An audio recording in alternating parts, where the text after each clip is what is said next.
अब दहशतगर्दी वाला और ये सब, वो लोग जान चुके हैं कि असल में जो जुल्म कर रहा है वो कौन कर रहा है, वो आप कर रहे हैं, जो अपने लोगों को, निहत्थे लोगों को मार रहे हैं मीन्स के उनके ऊपर लाठी चार्ज कर रहे हैं, उनके ऊपर रबर बुलेट्स मार रहे हैं, उनके ऊपर शेलिंग कर रहे हैं, बदतरीन कर रहे हैं।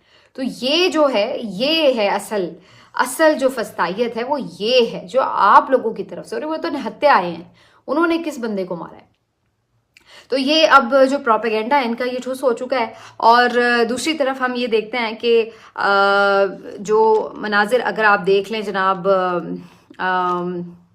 जी, इस हवाले से कि जो इंटरनेशनली एहतजाज हुआ है, ये बड़ा इंपॉर्टेंट है। तो आज लंदन में जो एहतजाज हुआ है जी, फाइनली इसकी 10 डाउनिंग स्ट्रीट पर एक मुजाहरा था। और आप हैरान हो जाएंगे कि जब इसके मैंने शुरू में मनाजिर देखे, जो कि पहले दूर का मैंने एक फ्रेम देखा, तो मुझे लगा कि जी कोई मतलब यहीं का किसी काफिले का कोई है मंजर।